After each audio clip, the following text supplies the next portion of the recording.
गुरु जी शुक्राना गुरु जी संगत जी गुरु जी का अनंतम अनंतम शुक्राना लख लख बार शुक्राना हर चीज़ दा शुक्राना हर सांस दा शुक्राना। संगत जी गुरु जी कहते हैं जब तक हम तुम्हारे साथ हैं हमारा हाथ तुम्हारे सर पे है, तुम्हें कहीं भटकने की जरूरत नहीं, किसी तंत्र मंत्र में भटकने की जरूरत नहीं है। संगत जी आंटी जी ने आज फिर से शिव पुराण के पाठ की सेवा स्टार्ट करी है। आज आंटी जी का पहला दिन है पाठ का। संगत जी आंटी जी को गुरु जी की लगातार सेवा मिल रही है। ये सेवा मिलना संगत जी सौभाग्य नहीं है, ये आंटी जी की आस्था विश्वास है। और जो अच्छी किस्मत है जो आंटी जी ने विश्वास करके गुरु जी पे अपनी खुद बनवाई है। संगत जी हम संगत भी अपनी किस्मत अच्छी बनवा सकते हैं और गुरु जी के जरिए सेवा पा सकते हैं, लेकिन हमें क्या करना होगा, हमें गुरु जी पे पूरा विश्वास बनाए रखना होगा कि हाँ गुरु जी हमें एक दिन ऐसी लाइफ जरूर ब्लेस करेंगे जिसकी हमें कल्पना थी। संगत जी गुरु जी तो वो सब देने के लिए तैयार है जो हमने कभी सोचा नहीं, लेकिन हम गुरु जी से मांग मांग कर गुरु शब्द का अपमान करते हैं। संगत जी कभी गुरु जी से मांगो मत, गुरु जी को मनो कि गुरु जी आप हो संभाल लोगे, गुरु जी आप हो संभाल लोगे, जो मेरे लिए अच्छा होगा वो करोगे। अब देखो संगत जी आंटी जी फ्रांस में रहती हैं, पेरिस में, वहाँ इतनी दूर गुरु जी बैठी हैं आंटी जी और गुरु जी उनको वहाँ बैठे सेवा दे रहे हैं शिव पुराण के पाठ की। आज फिर से आंटी जी का पाठ की सेवा शुरू हो चुकी है। संगत जी पाठ को एंड तक जरूर सुने और प्यारी से अपनी ब्लेसिंग्स को जरूर ले और इसे आगे जरूर शेयर करें, ताकि संगत जी आपका भी कल्याण हो और आंटी जी का तो कल्याण होगा ही होगा, क्योंकि आंटी जी तो गुरु जी की सेवा में लग चुकी हैं। संगत जी आपको भी यही सेवा दे रहे हैं कि प्लीज़ इस पाठ को अपनी संगत के साथ ज़रूर शेयर करें, अपने घर परिवार में जो गुरु जी से कनेक्ट हुए हैं। संगत जी धीरे धीरे देखना आपके घर में इतनी पॉजिटिविटी आ जाएगी जो आपने कल्पना भी नहीं की होगी। जय गुरु जी शुक्राना गुरु जी। जय गुरु जी शुक्राना गुरु जी। नमः शिवाय शिव जी सभा साहब नमः शिवाय गुरु जी सभा सहाय। शिवलिंग की स्थापना, उसके लक्षण और पूजन की विधि का वर्णन तथा शिवपद की प्राप्ति कराने का सत्कर्मों का विवेचन। ऋषियों ने पूछा, सूर्य जी शिवलिंग की स्थापना कैसे करनी चाहिए, उसका लक्षण क्या है तथा उसकी पूजा कैसे करनी चाहिए, किस देश काल में करनी चाहिए और किस द्रव्य के द्वारा उसका निर्माण होना चाहिए। सूर्य जी ने कहा, महर्षि मैं तुम लोगों के लिए इस विषय का वर्णन करता हूँ, ध्यान देकर सुनो और समझो। अनुकूल एवं शुभ समय में किसी पवित्र तीर्थ में नदी आदि के तट पर अपनी रुचि के अनुसार ऐसी जगह शिवलिंग की स्थापना करनी चाहिए जहाँ नित्य पूजन हो सके। पार्थिव द्रव्य से, जलमय द्रव्य से तथा तेजस पदार्थ से अपनी रुचि के अनुसार कल्पोक्त लक्षणों से युक्त शिवलिंग का निर्माण करके उसकी पूजा करने से उपासक को उस पूजन का पूरा फल प्राप्त होता है। संपूर्ण शुभ लक्षणों से युक्त शिवलिंग की यदि पूजा की जाए तो वह तत्काल पूजा का फल देने वाला होता है। यदि चल प्रतिष्ठा करनी हो तो इसके लिए छोटा सा शिवलिंग अथवा विग्रह श्रेष्ठ माना जाता है और यदि अचल प्रतिष्ठा करनी तो स्थूल शिवलिंग का विग्रह अच्छा माना गया है। उत्तम लक्षणों से युक्त शिवलिंग के पीठ सहित स्थापना करनी चाहिए। शिवलिंग का पीठ मंडलाकार, गोल, चौकोर, त्रिकोण और खाट के पाए की भांति ऊपर नीचे मोटा और बीच में पतला होना चाहिए। ऐसे लिंग पीठ महान फल देने वाला होता है। पहले मिट्टी से, प्रस्तर आदि से, लोहे आदि से शिवलिंग का निर्माण करना चाहिए। जिस द्रव्य से शिवलिंग का निर्माण हो उसी से उसका पीठ भी बनाना चाहिए। यही स्थावर शिवलिंग की विशेष बात है। चल प्रतिष्ठा वाले शिवलिंग में भी लिंग और पीठ का एक उपादान होना चाहिए, किंतु बाल लिंग के लिए यह नियम नहीं है। लिंग की लंबाई निर्माणकर्ता या स्थापना करने वाले यजमान के 12 अंगुल के बराबर होनी चाहिए। ऐसे शिवलिंग को उत्तम कहा गया है। इससे कम लंबाई हो तो फल में कमी आ जाती है, अधिक हो तो कोई दोष की बात नहीं। चरलिंग में भी वैसा ही नियम है। उसकी लंबाई कम से कम कर्ता की अंगुल के बराबर होनी चाहिए। उससे छोटा होने पर अल्प फल मिलता है, किंतु उससे अधिक होना दोष की बात नहीं है। यजमान को चाहिए कि वह पहले शिल्प शास्त्र के अनुसार एक विमान या दिवाल्य बनवाए जो देवगणों की मूर्तियों से अलंकृत हो। उसका गर्भगृह बहुत ही सुंदर, सुदृढ़ और दर्पण के समान स्वच्छ हो। उसे 9 प्रकार के रत्नों से विभूषित किया गया हो। उसमें पूर्व और पश्चिम दिशा में 2 मुख्य द्वार हो जहाँ शिवलिंग की स्थापना करनी हो। उस स्थान के गर्त में नीलम, लाल, वैदूर्य, श्याम, मरकत, मोती, मूंगा, गोमेद और हीरा, इन 9 रत्नों तथा अन्य महत्वपूर्ण द्रव्यों को वैदिक मंत्रों के साथ छोड़े। सद्योजात आदि 5 वैदिक मंत्रों द्वारा शिवलिंग का 5 स्थानों में क्रमशः पूजन करके अग्नि में भविष्य की अनेक आहुतियां दे और परिवार सहित मेरी पूजा करके गुरु स्वरूपाचार्य को धन से तथा भाई बंधुओं को मनचाही वस्तुओं से संतुष्ट करे। याचकों को जड़ तथा चेतन वैभव प्रदान करें। स्थावर जंगम सभी जीवों को यत्न पूर्वक संतुष्ट करके गड्ढे में सुवर्ण तथा 9 प्रकार के रत्न भरकर सद्योजात आदि वैदिक मंत्रों का उच्चारण करके परम कल्याणकारी महादेव जी का ध्यान करें। तत्पश्चात नाद घोष से युक्त महामंत्र ओंकार का उच्चारण करके युक्त गड्ढे में शिवलिंग की स्थापना करके उसे पीठ से संयुक्त करें।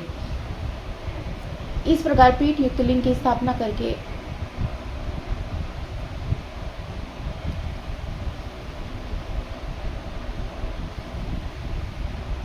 उसे नित्य लेप से जोड़कर स्थिर करें। इसी प्रकार वहाँ परम सुंदर वेद की भी स्थापना करनी चाहिए। सारांश यह है कि भूमि संस्कार आदि की सारी विधि जिस लिंग प्रतिष्ठा के लिए कही गई है वैसे ही वेद प्रतिष्ठा के लिए भी समझनी चाहिए।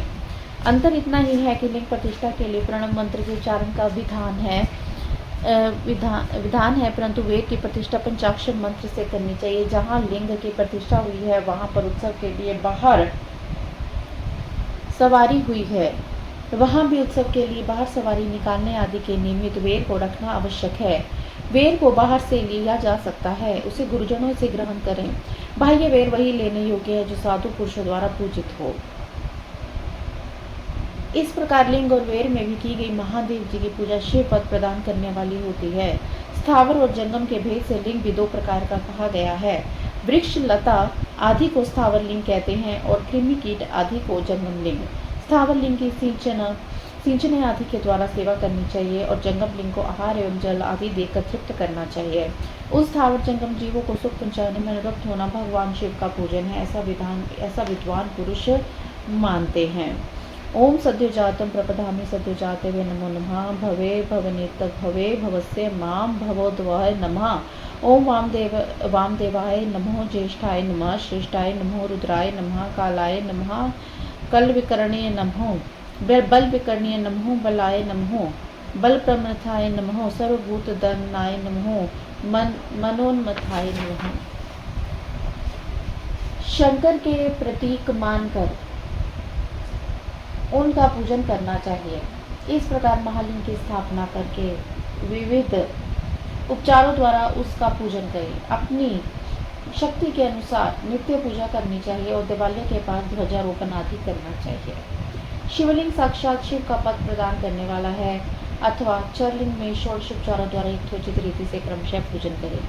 यह पूजन भी शिव पद प्रदान करने वाला है। आह्वान, आसन, अर्घ्य, पाद्य, उपादान, आचमन, अभ्यंग पूर्वक स्नान, वस्त्र एवं गंध, पुष्प, धूप, दीप, नैवेद्य, तांबूल समर्पण, निराजन, नमस्कार, विसर्जन, ये 16 उपचार है अथवा अर्घ्य से लेकर नैवेद्य तक विधिवत पूजन करें। अभिषेक, नैवेद्य, नमस्कार और तर्पण ये सब यथाशक्ति नित्य करें। इस तरह किया गया शिव का पूजन शिव पद की प्राप्ति कराने वाला होता है। अथवा किसी मनुष्य के द्वारा स्थापित शिवलिंग में, ऋषियों द्वारा स्थापित शिवलिंग में, देवताओं द्वारा स्थापित शिवलिंग में, अपने आप प्रकट हुए स्वयंभू लिंग में, अपने द्वारा नूतन स्थापित हुए शिवलिंग में भी उपचार समर्पण पूर्वक जैसे जैसे पूजन करने से यहाँ पूजन की सामग्री देने से मनुष्यों पर जो कुछ कहा गया है वह सारा फल प्राप्त कर लेता है। क्रमशः परिक्रमा और नमस्कार करने से भी शिवलिंग शिव पद की प्राप्ति कराने वाला होता है। यदि नियम पूर्वक शिवलिंग का दर्शन मात्र कर लिया जाए तो वह कल्याणप्रद होता है। मिट्टी, आटा, गाय के गोबर, फूल, कनेर, पुष्प, फल, गुड़, मक्खन, भस्म तथा अन्न से भी अपनी रुचि के अनुसार शिवलिंग बनाकर तदनुसार उसका पूजन करें। अथवा प्रतिदिन 10,000 प्रणव मंत्र का जप करें अथवा दोनों संध्याओं के समय एक सहस्त्र प्रणव का जप किया जाए। यह क्रम भी शिव पद की प्राप्ति कराने वाला है, ऐसा जानना चाहिए। जप काल में मकरांत प्रणव का उच्चारण मन की शुद्धि करने वाला होता है। समाधि में मासिक जप का विधान है तथा अन्य सब समय भी उपांशु जप करना चाहिए। नाद और बिंदु से युक्त ओंकार के उच्चारण को विद्वान पुरुष समान प्रणव कहते हैं। यदि प्रतिदिन आदर पूर्वक 10,000 पंचाक्षर मंत्र का जप किया जाए अथवा दोनों संध्याओं के समय एक सहस्त्र का जप किया जाए तो शिव पद की प्राप्ति कराने वाला समझना चाहिए। ब्राह्मणों के लिए आदि में प्रणव से युक्त पंचाक्षर मंत्र अच्छा बताया गया है। कलश से किया हुआ स्नान मंत्र की दीक्षा मातृकाओं का न्यास सत्य से पवित्र अंत्य करने वाला ब्राह्मण तथा ज्ञानी गुरु इन सबको उत्तम माना गया है। ओम अघोरेभ्यः घोरेभ्यो घोरघोरतरेभ्यः सर्वेभ्यो नमस्ते रुद्रेभ्यः। ओम तत्पुरुषाय विद्महे महादेवाय धीमहि तन्नो रुद्रः प्रचोदयात्। ओम ईशान्य सर्वविद्यानां ईश्वरः सर्वभूतानां ब्रह्मादि अधिपति ब्रह्मणो अधिपति ब्रह्मा शिवो महेस्तु सदा शिवोम।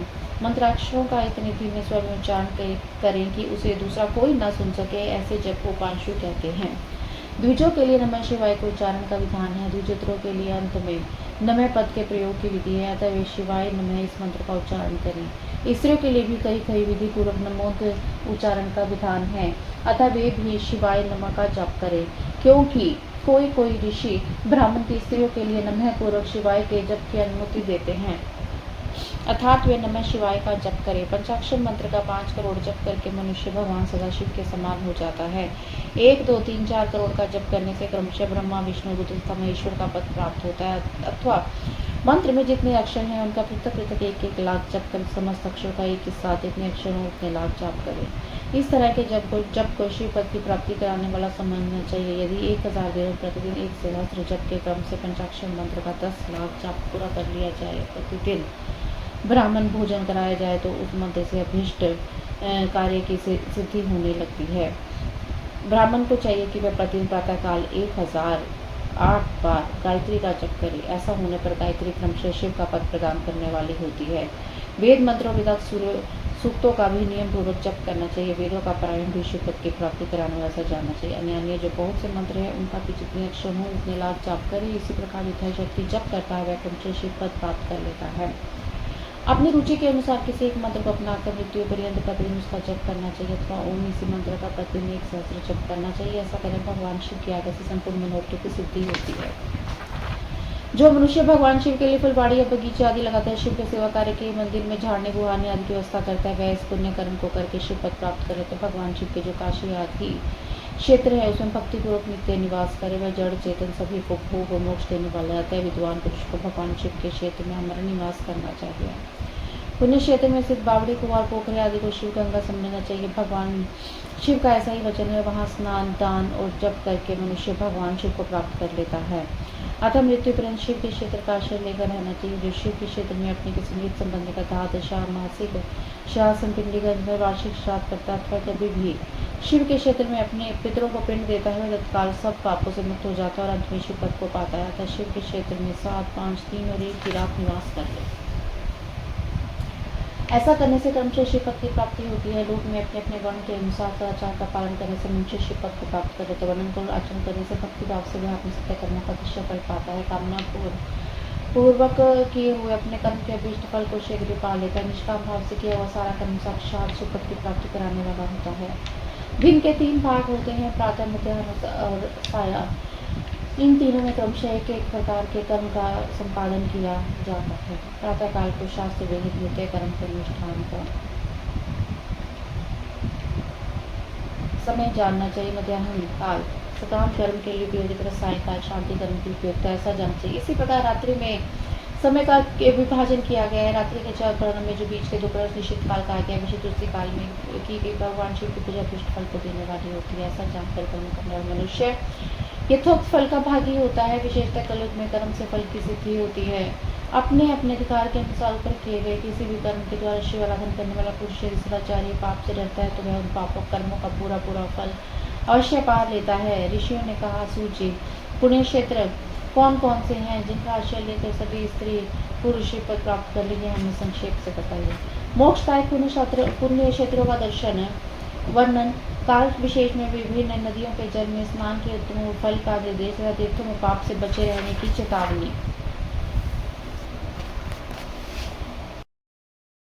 सूर्य बोले, विद्वान एवं बुद्धिमान महर्षि, मोक्षदायक शिव क्षेत्रों का वर्णन सुनो। तत्पश्चात मैं लोक रक्षा के लिए शिव संबंधी आगमों का वर्णन करूंगा। पर्वत वन कामना से इस पृथ्वी का विस्तार 50 करोड़ योजन है। भगवान शिव की आज्ञा से पृथ्वी संपूर्ण जगत को धारण करके स्थित है। भगवान शिव निभूत्र पर विभिन्न स्थानों में वहाँ के निवासियों को कृपा पूर्वक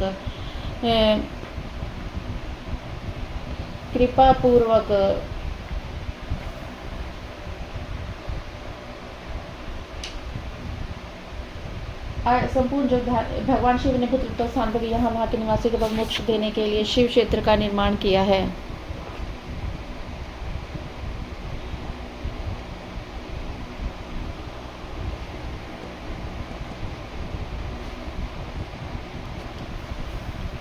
कुछ क्षेत्र ऐसे हैं जिन्हें देवताओं और ऋषियों ने अपना वासस्थान बनाकर अनुग्रहित किया है, इसलिए उनमें तीर्थत्व प्रकट हो गया तथा अन्य बहुत से क्षेत्र ऐसे जो लोगों की रक्षा के लिए स्वयं प्रादुर्भूत हुए हैं। तीर्थ और क्षेत्र में जाने पर मनुष्य को सदा स्नान, दान और जप आदि करना चाहिए, अन्यथा यह रोग, दरिद्रता और मुक्ता आदि दोषों का भागी होता है। जो मनुष्य भारतवर्ष के भीतर मृत्यु को प्राप्त होता है वह अपने पुण्य के बल से ब्रह्मलोक में वास करके पुण्य के पश्चात पुनः मनुष्य योनि में जन्म लेता है। ब्राह्मणों पुण्य क्षेत्र में पाप कर्म किए जाए तो और वह भी दृढ़ हो जाता है, तो पुण्य क्षेत्र में निवास करते समय सूक्ष्म सुगम अथवा थोड़ा सा भी पाप ना करें। सिंधु और शतरुंधु नदी के तट पर बहुत से पुण्य क्षेत्र हैं। सरस्वती नदी परम पवित्र और 60 मुख वाली कही गई है, अर्थात उसकी 60 धाराएं हैं। विद्वान पुरुष सरस्वती की उन धाराओं के तट पर निवास करे तो वह क्रमशः ब्रह्मपद को पा लेता है। हिमालय पर्वत से निकली हुई पुण्य सलीला गंगा 100 मुख वाली नदी है। उसके तट पर काशी, प्रयाग आदि अनेक पुण्य क्षेत्र हैं। वहाँ मकर राशि के सूर्य के होने पर गंगा की तट भूमि से पहले अधिक प्रशस्त एवं पुण्यदायक हो जाती है। सोनभद्र नदी की 10 धाराएं हैं। वह बृहस्पति के मकर राशि में आने पर अत्यंत पवित्र और अभीष्ट फल देने वाला हो जाता है। उस समय वहाँ स्नान उपवास करने से विनायक पद की प्राप्ति होती है। पुण्य सलीला महानदी नर्मदा के 24 मुख्य स्रोत हैं। उसमें स्नान और उसके तट पर निवास करने वाले मनुष्यों को वैष्णव पद प्राप्त होता है। तमसा के 12 और रेवा के 10 मुख हैं। परम पुण्यमयी गोदावरी के 21 मुख बताए गए में ब्रह्म हत्या गोवध के पाप का नाश करने वाले उद्रलोक को उद्रलोक देने वाली है। कृष्णवेणी नदी का जल बड़ा पवित्र है। वह नदी समस्त पापों का नाश करने वाली है। उसके 18 मुख बताए गए तथा विष्णु लोक प्रदान करने में तुंगभद्रा के 10 मुख वह ब्रह्मलोक देने वाले। पुण्य से सुवर्ण मुखरी के 9 मुख गए। ब्रह्मलोक से लौटे हुए जीव उसी के तट पर जन्म लेते हैं। सरस्वती नदी, पंपा, सरोवर, कन्या कुमारी, द्वीप तथा शुभ कारक श्वेत नदी, ये सभी पुण्य क्षेत्र हैं। इसके तट पर निवास कर पुण्यलोक की प्राप्ति होती है। सबसे सह्य पर्वत से निकली हुई महानदी कावेरी परम पुण्यमयी है। उसके 27 मुख बताए गए हैं। वह संपूर्ण दुष्ट फलों को देने वाली है। इसके तट स्वर्ग लोक की प्राप्ति कराने तथा ब्रह्मा विष्णु का पद देने वाले कावेरी के जो शाक्त तट क्षेत्र के अंतर्गत हैं, वे अभीष्ट फल देने के साथ शिवलोक प्रदान करने वाले हैं। नमशांत बद्रिकाश्रम में सूर्य बृहस्पति के मेष राशि में आने पर स्नान करे तो उस समय वहाँ किए गए स्नान पूजन आदि को ब्रह्मलोक की प्राप्ति कराने वाले जानते। सिंह और कर्क राशि में सूर्य की संक्रांति होने पर सिंधु नदी में किया गया स्नान तथा केदार तीर्थ के जल का पान एवं स्नान ज्ञानदायक माना गया है। जब बृहस्पति सिंह राशि में स्थित हो उस समय सिंह की संक्रांति से युक्त भाद्रपद मास में यदि गोदावरी के जल में स्नान किया जाए तो वह शिवलोक की प्राप्ति कराने वाला होता है। ऐसा पूर्व काल में स्वयं भगवान शिव ने कहा था। जब सूर्य बृहस्पति कन्या राशि में स्थित हो तब यमुना और सोनभद्र में स्नान करे। वह स्नान धर्मराज ऋषि के लोक में महान भोग प्रदान करने वाला होता है। यह मनुष्य की मानता है। जब सूर्य बृहस्पति तुला राशि में स्थित हो उस समय कावेरी नदी में स्नान करे। यह स्नान भगवान विष्णु के विचित्र महिमा से संपूर्ण अभिष्ट वस्तुओं को देने वाला माना गया है। जब सूर्य बृहस्पति वृश्चिक राशि पर आ जाए तो मार्गशीर्ष के महीने में नर्मदा के स्नान करने से श्री विष्णु लोक की धन प्राप्ति होती है। सूर्य और बृहस्पति के धन राशि में सुवर्ण मुखरी नदी में किया गया स्नान शिवलोक प्रदान करने वाला होता है। जैसा कि ब्रह्मा जी का वचन है, जब सूर्य बृहस्पति मकर राशि में स्थित हो उस प्रकार माघ मास में गंगा जी के जब स्नान के ब्रह्मा जी का कथन है कि वह स्नान शिवलोक की प्राप्ति कराने वाला। शिवलोक के पश्चात ब्रह्मा विष्णु के साथ को भोग अंत में मनुष्य को ज्ञान की प्राप्ति होती है। माघ मास में सूर्य कुंभ से में स्थित, फाल्गुन मास में गंगा तट पर किया गया स्नान पिंडदान उद्रलोक माँ पिता और नाना दो प्रकार कुलों के पितरों की अनेक पीढ़ियों का उद्धार करने वाला माना गया है। सूर्य और बृहस्पति जमीन राशि में स्थित जबकि कृष्ण नदी में किए गए स्नान की ईश्वर प्रशंसा के महीनों में पूर्वोक्त तिथि में किया गया स्नान इंद्रपद की प्राप्ति कराने विद्वान पुरुष गंगा और कावेरी नदी का आश्रय लेकर तीर्थ निवास करे। ऐसा करने से तत्काल के पाप का नाश शीघ्र हो जाता है। रुद्र लोक प्रदान करने वाले बहुत से क्षेत्र हैं। ताम्रपर्णी वेगवती दोनों नदियां ब्रह्मलोक की प्रतिरूप फल देने वाली दोनों स्वर्गदायक क्षेत्र हैं। इन दोनों के मध्य में बहुत से पुण्यप्रद क्षेत्र है। वहाँ निवास करने वाला विद्वान पुरुष जैसे फल का भागी होता है। सदाचार, उत्तम रीति से भावना, सदमन में दया भाव रखते हुए विद्वान पुरुष को तीर्थ में निवास करना चाहिए, अन्यथा उसका फल नहीं मिलता। पुण्य क्षेत्र में किया गया थोड़ा सा भी पुण्य अनेक प्रकार से वृद्धि को प्राप्त होता था। किया गया छोटा सा पाप रक्षक महान हो जाता है। यदि पुण्य क्षेत्र में रहकर ही जीवन बिताने का निश्चय हो तो वह पुण्य संकल्प से उसका पहले का सारा पाप तत्काल नष्ट हो जाएगा, क्योंकि पुण्य को ऐश्वर्यदायक माना गया है। ब्राह्मण तीर्थवास जनित पुण्य कायिक, वाचिक और मानसिक सारे पापों का नाश कर देता है। तीर्थ में किया गया मानसिक पाप वज्रलेप हो जाता है, वह कई कल्पों तक पीछा नहीं छोड़ता। वैसा पाप केवल ध्यान से नष्ट हो जाता है, अन्यथा नहीं। वाचिक पाप जप करने से कायिक पाप शरीर को सुखाने जैसे कठोर से तप से नष्ट होता था। सुख चाहने वाले पुरुष को देवताओं की पूजा करते, ब्राह्मणों को दान करते, पाप से बचकर तीर्थ में निवास करना चाहिए। गुरु जी, शुक्राना गुरु जी। संगत जी, आज का पाठ बहुत ही शुभ पाठ था। पहला दिन था, पहली गुरु जी की ब्लेसिंग्स को गंवाना मत। मैंने आपको सेवा दी है, इस सेवा को जरूर करना। गुरु जी का बर्थडे आ रहा है और संगत जी गुरु जी बर्थडे पे आपको बहुत प्यारी सेवा देंगे। मैं आपको सेवा नेक्स्ट पार्ट में बताऊंगा आपको कौन सी सेवा करनी है। देखना, आपको इतनी प्यारी ब्लेसिंग्स मिलेगी। जय गुरु जी, शुक्राना गुरु जी।